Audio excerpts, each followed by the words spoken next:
I have been thinking about thoughts and feeling... They think about you too. And that's what has my curiosity, because as you think about thoughts and the thoughts we have here and now with what's manifest, and then there are the thoughts that you have when you meditate, which are inspired. Talk to me about that. Is there a difference in them? Well, the difference in thought worth talking about, rather than the subject of the thought, which is sort of those piles that humans want to make. The difference in thoughts, or thought piles, let's say, is how much alignment there is with the way source energy is thinking about the thought. Because when you hook into a thought through the lens of source energy, it is a much more dynamic, meaning much more momentum, meaning much more powerful, meaning in physical terms much more productive thought. That's what we've meant, as we've said for years, that one who's tuned in, tapped in, turned on is more powerful than millions who are not. It's not your numbers, it's not anything other than the power of the thought that is active within you, and the activation of that thought now being your point of attraction, and your point of attraction being everything that matters. So when you think thoughts in the way that your inner being thinks thoughts, the collective nature of that resonance between you and your inner being, and the law of attraction's response to both of you at the same place in the same time, makes for a much more powerful, emphatic, obvious experience that you can track. In other words, you can make the correlation between the thought and what comes next. Yeah, clearly. I mean, I've had that experience where all of a sudden it's just huge, and you just feel it go like this. There's lots of descriptive words that humans use. The light dawned, the earth opened, the skies parted, I saw the light. So you've also said the term that once a thought keeps thinking. So once you think a thought, which is your attention to it, when you activate it in you, then because of law of attraction, the thought is now activated too. So now you and the thought are more activated, which makes both of you have more attraction power. And so the way we've been describing that is, when you think a thought, now the thought thinks.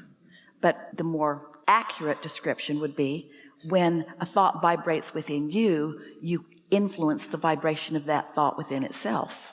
It's another way of saying it. So the thought is out there, and kind of using your analogy of the receiver, am I lining up with that thought, or am I getting a glimpse of it with some of the contrast that I'm experiencing? And every thought that has ever been thought still exists, and a thought is where you last left it. So when you think a thought from your ever-changing vantage point, that thought evolves as has your vantage point. Earlier when we said this is what the evolution of all species is about, this is what the evolution of all thought is about. This is the evolution of all evolution, what motion forward is. Mm-hmm.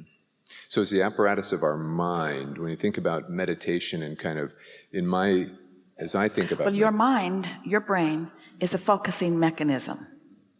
All right, let's have some fun. In the same way that a lot of you today really felt resonance, you accepted the premise that there's you, an extension of source energy, and your point of attraction, and there's your inner being and your inner being's point of attraction.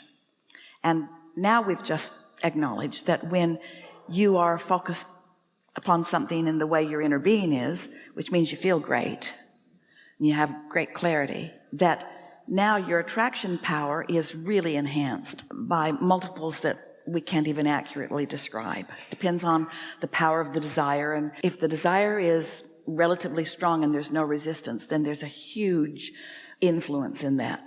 Your attraction power is really, really, really, really strong. So you got that. Yeah. So now there's you and your brain, and there's your inner being and your inner being's infinite intelligence. Let's say it again. There's you and your brain, and there's your inner being and its consciousness. Now, we could talk about you and your consciousness, but that's not where you wanted to take this subject. You wanted to make it about you and your brain. Well, we'll make it about you and your brain, or we'll make it about you and your consciousness. But you and your consciousness, or you and your brain, you're doing whatever you're doing, but your inner being and its consciousness,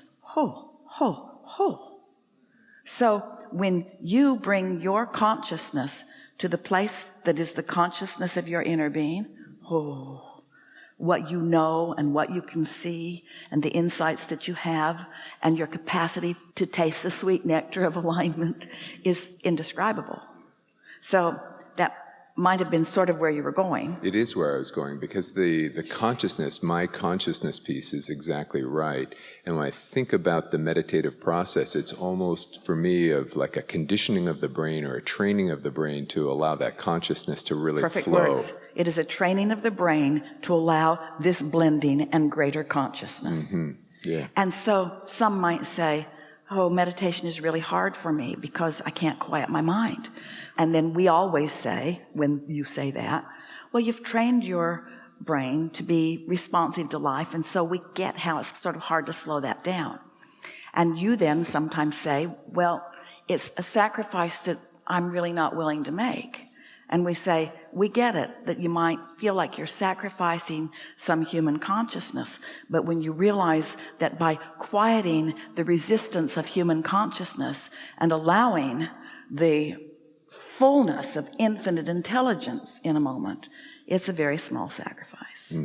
I agree. And we're not asking you to give up who you are. We're asking you to reclaim who you are. And it's not just the who you were when you first got here, it's the who you've become because you've been here. Yeah. And I can feel that when I get to that point where I feel clarity, the clarity I think that you described.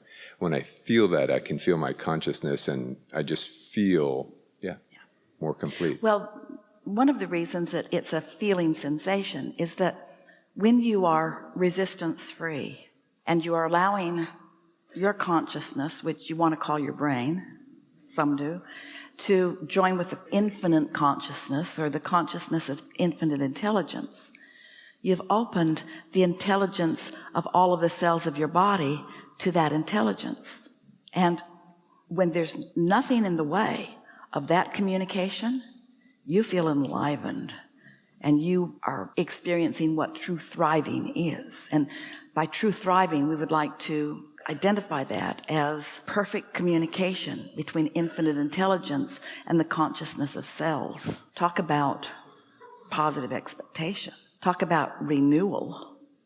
Talk about rejuvenation. Talk about refreshment.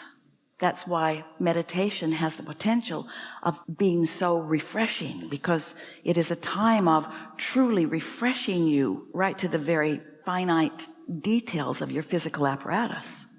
And your cells are much less resistant in nature than your, what you want to call brain.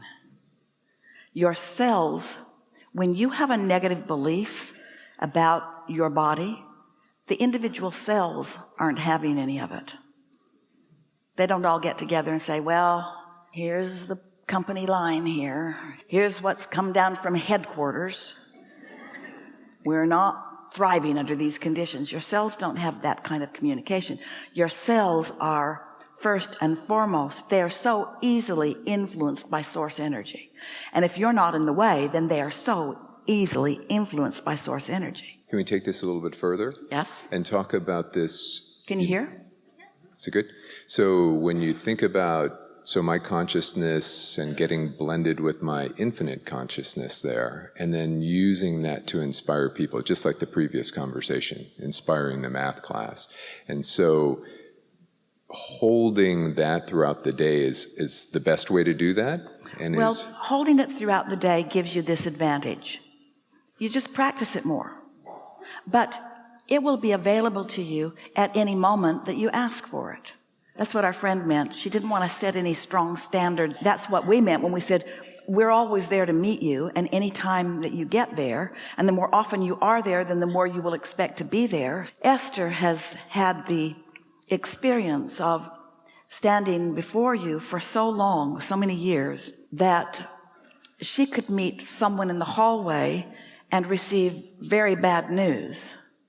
And she could be in her perch getting ready to come out, and she could be relaxed in a meditative state, and she could hit the stage in alignment that would be unaffected by what happened in the hallway, because her expectation is such. When Jerry made his transition and she was suffering so much sadness about him not being there, she said to her friends, it's really interesting to me that the weirdest part of my life is now the only normal part of my life. Because what felt normal to her was standing here like this and Abraham flowing through, and it was really the only real relief that she had too, because there was no resistance during that time. For a while she thought about just getting you to come with her everywhere and we'll just keep Abraham going here and yeah.